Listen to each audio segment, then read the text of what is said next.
Bonsoir les amis, j'espère que vous allez très bien. À l'heure précise où je fais ce montage, il est 22h38. Nous sommes le 25e mois 2026. Ok. À vrai dire, je fais cette vidéo à la demande des amis, des collègues qui me coûtent très cher. Si Mohamed, le dernier pas et tant d'autres, qui m'ont demandé d'expliquer un peu ma stratégie BDA en Skyping. Cette stratégie BDA en Skyping consiste à analyser le marché M30, M15, M5 et la prise de position suivant M1. Ok. Voilà comment se présente ma stratégie BDA. Ok. 1. L'analyse se fait en M30, M15, M5. Voici un exemple. Là, nous sommes en M30. Ok. En M30, qu'est-ce que nous remarquons ici? Dans cette phase-là, ici, en rouge, qu'est-ce que nous remarquons? Au fait, c'est un marché déjà passé, hein? C'est une prise de position déjà passée, donc c'est juste une vidéo que je vais montrer par rapport à la prise de position qu'il y a eu au cours de la journée de ce matin. Je prenais tout mon temps pour mieux expliquer, donc souffrir que je sois un peu lent dans mon explication. En fait, je donne tout ce que je peux pour mieux expliquer. Ok. Ici, je travaille avec la bande de Bonniger, Zigzag et MACD. Ça, c'est la bande de Bonniger.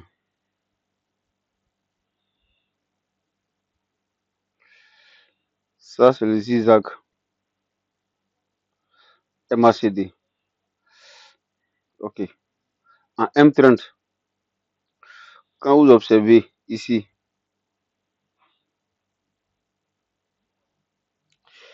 on a une impulsion baissière en M30 ici par rapport au Zigzag. Et dans cette phase d'impulsion baissière, est-ce qu'elle est confirmée en M15?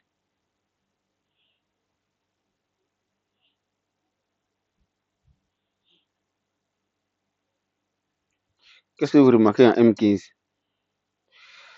M15 aussi, ici, on a une phase d'impulsion baissière en M15 parce que le zigzag est rouge.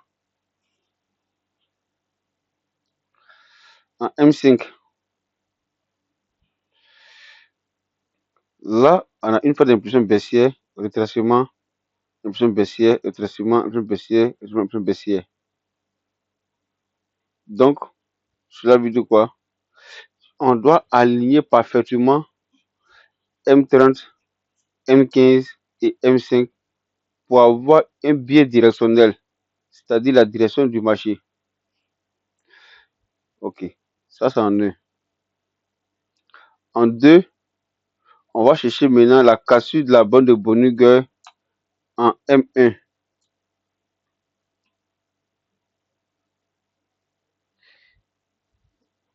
Et tracer notre zone. La zone se trace soit en M5 ou M1. Ok. On va sur le graphique, je vais vous montrer où on trace la zone en M1 ou M5. Là, je suis en M5. Ok. On nous dit d'abord la condition cassure de la bande de Bonniger. Qu'est-ce que vous remarquez ici? Nous avons une bande de Bonniger ici. La lèvre inférieure, ici. Peut-être que vous ne le voyez pas bien, mais je peux agrandir encore la bande de Bonniger.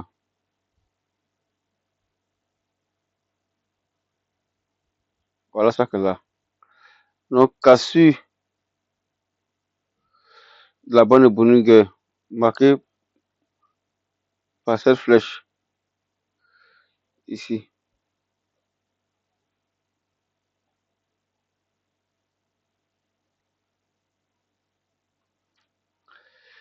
Et lorsqu'il y a cassure de la bande de Bonniger, automatiquement, qu'est-ce que vous remarquez? Au préalable ici, cela nous dit que nous sommes dans une impulsion baissière. Dans cette phase où il y a la cassure de la bande de Bonniger, c'est un endroit que nous traçons notre zone. Pourquoi? Là, c'est un gap. En noir, c'est un gap. En noir, c'est un gap. Donc, c'est l'endroit où on trace nos zones. Plus précisément, voici comment on trace la zone. L'objectif qu'il faut retenir ici, là, nous avons un creux. Ici, nous avons un creux. Et qu'est-ce qu'on remarque? Pour que le marché puisse casser ce creux, il est venu avec une forte impulsion ici, qui a créé un déséquilibre, qui a créé un gap. Donc, là, qu'est-ce qu'on voit? Nous avons cassé la lèvre inférieure avec un déséquilibre. Donc, on tire le marché de la zone où il y a le creux et on projette ici. Et là, en rouge, c'est notre zone. OK?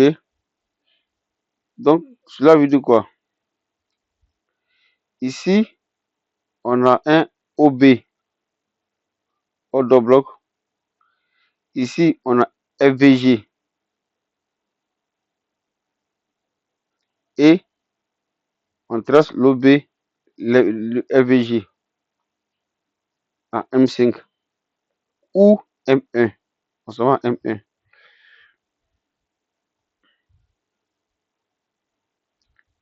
Voici la même zone. Voici la même zone. L'order block FVG. Donc, c'est ici que vous remarquez très bien que le marché a encore cassé la lèvre inférieure. Voilà, ça c'est bien visible, la lèvre inférieure Bonniger. Donc, la stratégie de quoi? 2. Cassure de la bande de Bonniger en M1. M1 ou M5. Et tracer notre zone soit en M5 ou M1. Mais la zone que nous allons tracer, on va tracer l'OB et FVG. C'est les deux zones qu'il faut tracer. Donc, voici l'OB ici en bleu, FVG en rouge. Qu'est-ce qu'on fait après? Retest de la zone après un retracement. Ici, le retest de la zone après retracement s'appelle en M1 ou M5. Cela veut dire quoi? La zone qui est là, FVG ou order block, le marché vient retester un retracement. À ce moment précis là, ce qu'il faut déterminer d'abord, lorsque le marché vient retester ta zone, obligatoirement, il faut remarquer est-ce que cette zone où le marché vient retester est alignée avec M5. Cela veut dire quoi? En M5, j'ai oublié de vous dire, on doit toujours avoir un biais, c'est la direction du marché. Donc, voici l'endroit où le marché est venu retester notre zone en pointier. Automatiquement, est-ce que c'est confirmé en M5? Qu'est-ce que vous remarquez ici? M5 est vraiment dans un biais directionnel à la baisse. Vous voyez là? M5 à la baisse. Et cela est confirmé par quoi? Par MACD ici. Regardez en bas, MACD. MACD. Le marché évolue en dessous de 0.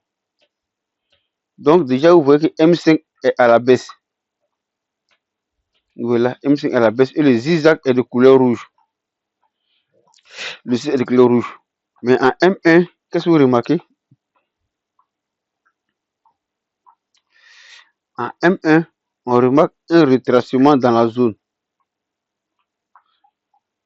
Et on vient toucher notre zone ici.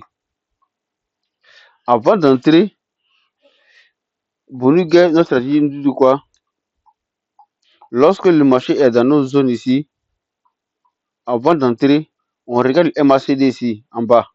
On constate que le MACD ici est au-dessus de la ligne 0, ici. Le MACD ici est au-dessus de la ligne 0, là. C'est le premier constat qu'on fait. Et après, qu'est-ce que je fais? Le MACD quitte la ligne au-dessus de la ligne 0 et traverse pour descendre vers la ligne 0, traverse la ligne 0. Voilà, le MACD. En même temps, la bande de Bonneguer, dans notre stratégie BD, on avait dit le marché quitte pour une position à la baisse, le marché quitte la lèvre supérieure qu'elle a et vient vers la lèvre intermédiaire pour aller vers la lèvre inférieure. Vous voyez ça? Lèvre supérieure en haut, lèvre intermédiaire et lèvre inférieure en bas. Donc, on voit très bien que le marché quitte les lèvres supérieures. Mais ce qui est plus intéressant, le marché sort. Vous voyez ici, une sortie de la lèvre supérieure, c'est une zone de le marché suracheté. Donc, automatiquement, c'est un bon signe. Un bon signe. C'est un bon signe. Et le take profil, en général, on le place ici sur le données cru. Là. Le take profil, c'est là, on le trace. Donc, on rentre là et on sort là. Sur le données cru. Vice versa, c'est même chose pour ici encore. Cassure de la lèvre inférieure, on trace le FVG auto bloc, retest et on descend. Pour mieux expliquer ça, on va partir sur le graphique maintenant. Donc, qu'est-ce qu'on remarque? Voilà le graphique ici. Ici, nous sommes à M1. Là, nous sommes à M1. Là, nous sommes à M5. C'est la même zone. Hein? C'est la même zone. Donc, étant ici, vous voyez que le marché a fait quoi? A cassé la lèvre inférieure. Cassé la lèvre inférieure. Et après, qu'est-ce qui s'est passé?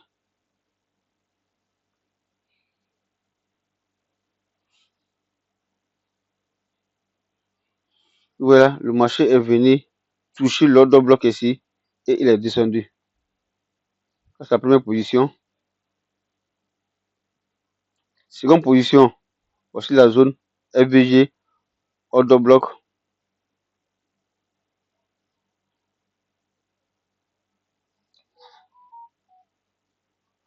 Qu'est-ce que vous voyez encore? Sur la position là. C'est entré en position là et vous voyez c'est rentré. Et après le truc c'est terminé.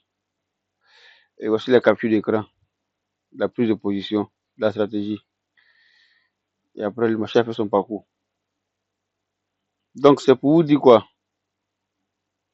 Ce qui est important qu'il faut retenir d'abord, cassure ici de la lèvre inférieure si c'est une tendance baissière en M1 ou M5.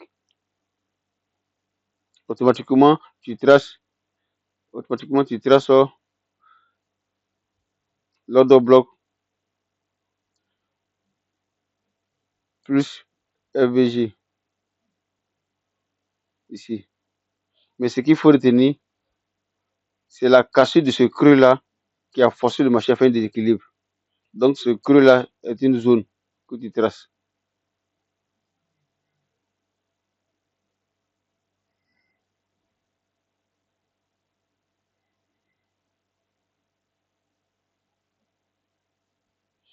Et cette zone est très importante, le marché doit retester pour faire l'équilibre, pour descendre. Là encore, tester pour descendre. Donc, on peut fuiter derrière, hein. On peut aller en arrière aussi, voir derrière ce qui s'est passé. On peut aller derrière. Là, nous sommes à M1. Ok.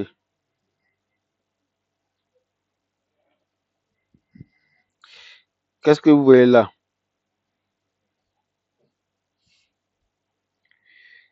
Cassure,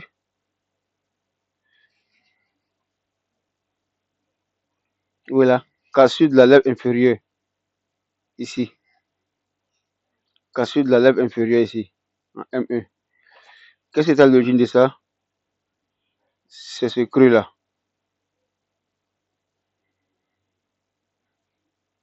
Et voici l'autre deux blocs ici. Voici l'autre deux blocs ici.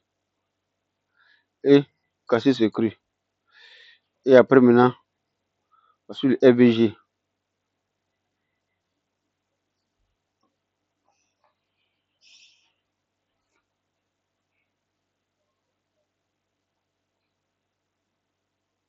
Donc, on attend le retest dans notre zone ici. Et là maintenant, qu'est-ce qui s'est passé? Le marché descendait à nous, à la baisse. À la baisse. Encore, on s'en derrière. Nous sommes en train de faire le bas test.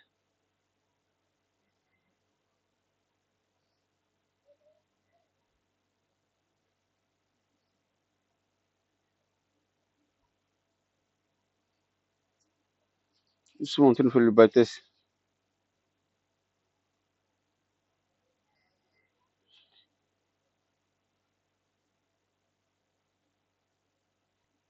Je vais être derrière pour bien vous montrer le bas test. Voilà. Là, nous sommes toujours en M1.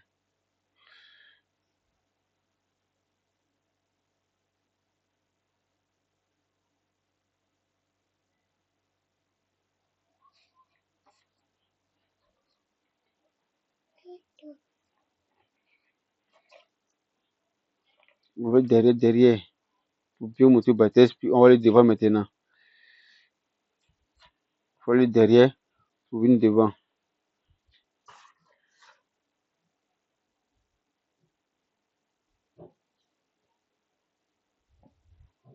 Ok. Je pense que nous sommes bien venus derrière. Maintenant, on peut avancer pour aller devant.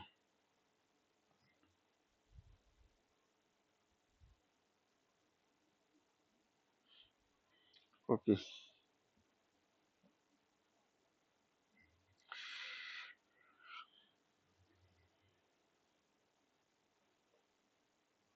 Ok.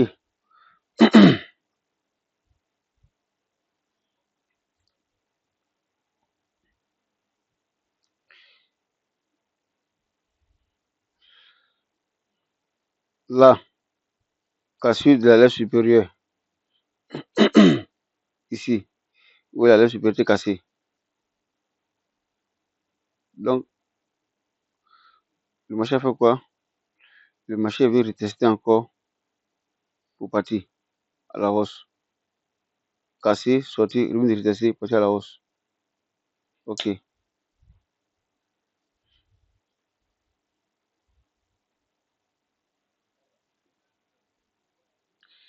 Ici, là, c'est un bâtisse, hein? C'est un bâtisse. Ici, là, nous sommes en train de bâtisser la stratégie. Ici, là, cassure de la lèvre supérieure ici. Voilà. Cassure de la lèvre supérieure. Si on trace notre zone, le marché est revenu retester, il est parti. Il fait combien? Il fait 2. Ici, cassure de la lèvre supérieure. Retracement dans la zone 1 retest, il est parti. Ici, cassure de la lèvre supérieure. Je ne sais pas si vous voyez là. Retracement dans notre zone, il est parti. Ça fait 2.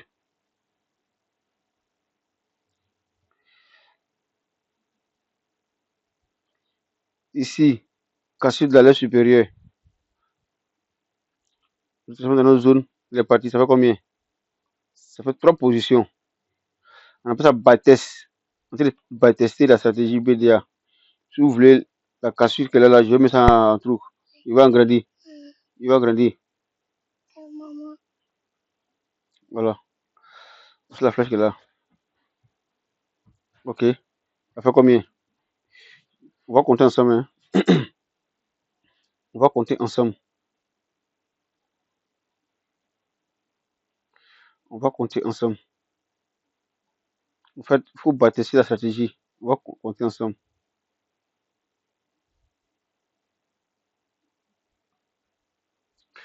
Ici, cassure de la lèvre supérieure.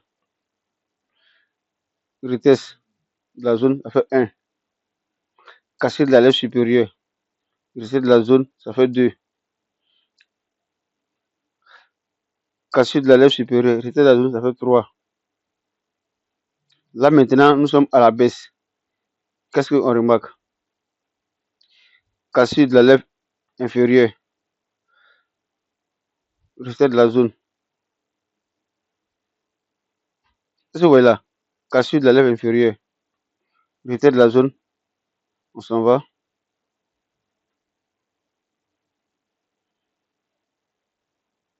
Ici, il y a une cassure, mais le retest n'a pas été bon. Voilà. Il y a une cassure. C'est la cassure que là, mais ça n'a pas été bon. Le retest n'a pas été bon. Le retest n'a pas été bon. C'est pas un bon retest. Ok.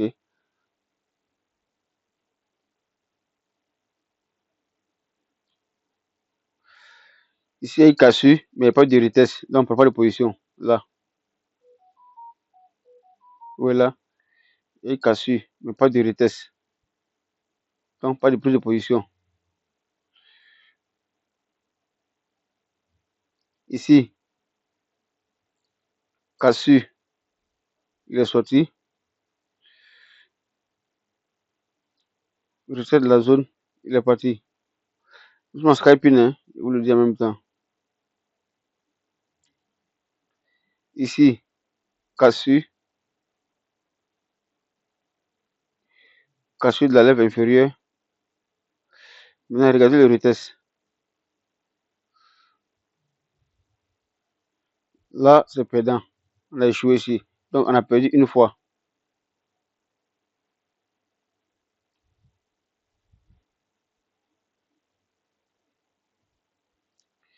Ici, cassure de la lèvre supérieure.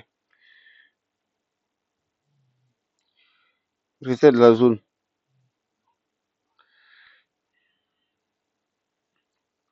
Ici, cassure. Pas bon retest, donc on ne prend pas. Il n'y en a plus.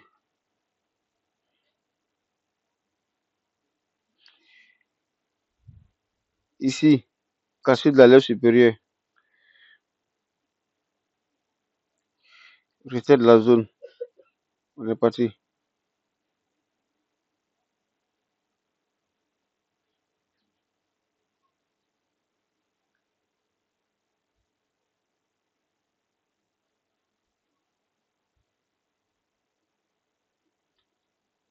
Ici, cassure.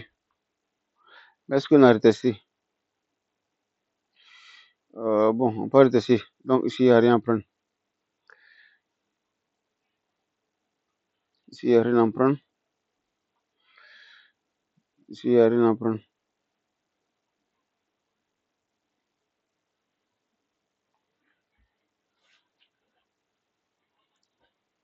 Ici, cassure de la lèvre. Mais le marché est venu retester ici. Ok.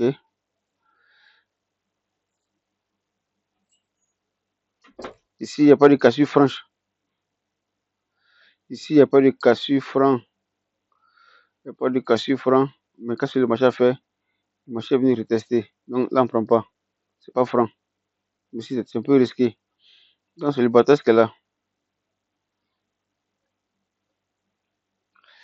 Ici, cassure. Il a fait quoi? Il est venu retester. Voilà. Il est venu retester. Il est parti. Ici, cassure. Qu'est-ce que ça fait? Il est venu retester. Il est parti à la baisse. C'est un scalping, hein? Voilà, c'est un scalping. On dit pas c'est 10 pips, on cherche. Ici, casu. On trace la zone de retest. Voilà, il est parti. C'est ça, on dit tester une stratégie. Ici, casu. Retest. Il est parti. Ici, casu.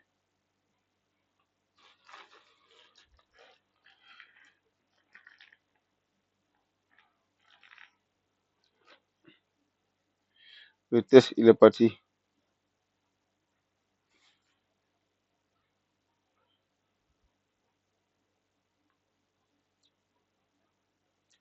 Qu'est-ce que vous voyez là? Casu.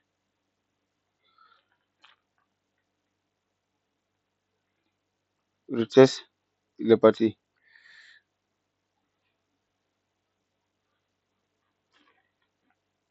Qu'est-ce que vous voyez là encore? Casu. Le test, il est parti.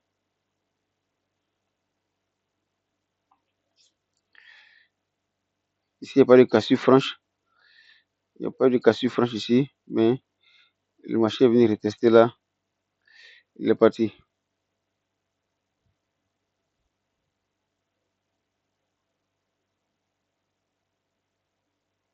Donc, en quelque sorte, voici la stratégie qu'elle a. Là, ici, cassure franche. Retest à la baisse.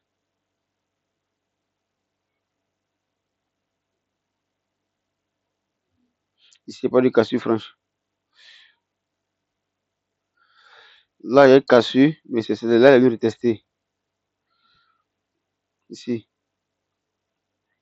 cassure franche. Mais quand tu diras le FVG, aussi il est venu retester.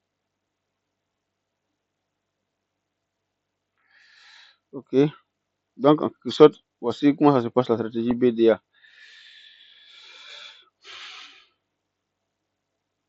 Donc, en quelque sorte, voici la stratégie BDA. Donc, voilà ce que je vais vous montrer par rapport à la stratégie BDA que nous exploitons toujours là. Voilà, la stratégie BDA est terminée. Je vous remercie et bonne soirée à tous. Au revoir.